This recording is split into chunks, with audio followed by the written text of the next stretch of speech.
final test for this, the Zonda and the Lambo. Now, let's face it, nowadays, 0 to 60 times, absolutely meaningless. Top speed figures, totally meaningless. What really matters is how fast a car can lap a test track.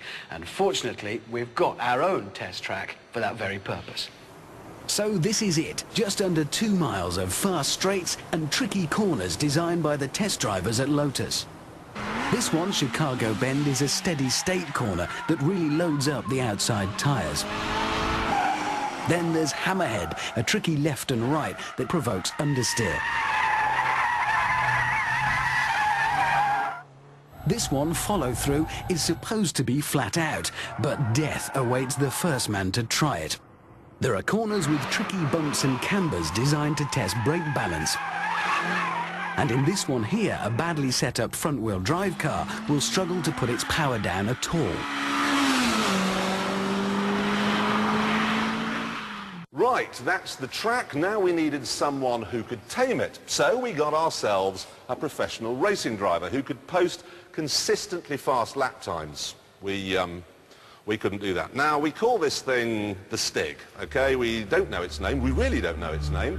No one knows its name, and we don't want to know, because it's a racing driver, and racing drivers have tiny little brains, and therefore worthless opinions, and they're very dull. Doctors actually call it Mansell syndrome. Its job is simply to go out there and drive fast. So first of all, we put it in the Lamborghini. Immense power, as we've already discovered. You've got four-wheel drive, you have to trickle it off the line, then nail it. Right, coming over that little light lift now, he's coming through Wilson Bend. Let's see, does it step out of line? He's into third. Oh, look at that, look at that! Massive, massive oversteer, right. And through the Hammerhead, no understeer at all. Incredible, big oversteer. He's trying not to hit those tyres on the left, and he's through. So how's it handle Carpenter's Corner? This is where you really want to nail it. Oh, look at that!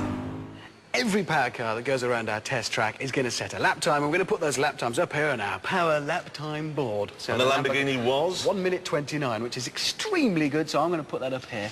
OK, fine. Now, we know the Lamborghini...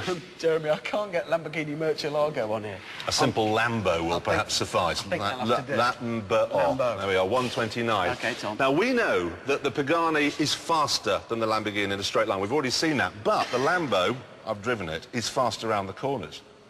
So, let's put the Stig in the Zonda, see what happens.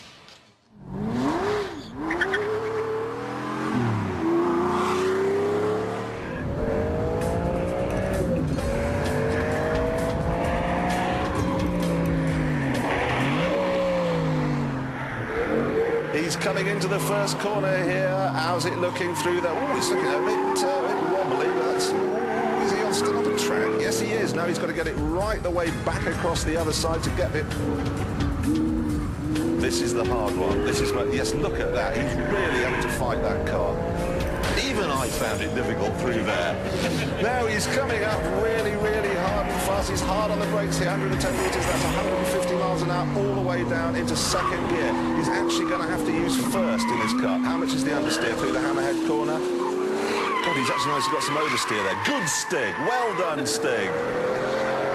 It really is quite a driver, this one. Right, follow through, let's listen. No, diddle dab on the brakes there. He's gone through the follow through without following through. Fighting, God, he's fighting the wheel up through there. A little bit on the brake there, we can see. On the power, oh, that really is wet out there for this one. No, there's a dry bit here, so that's still wet. Look, bit down, brake hard. And he's into Bacharach Bend. Braking again now for Carpenter's Corner. Oh, luring tail slide, but he's still got the power on, and he's done it.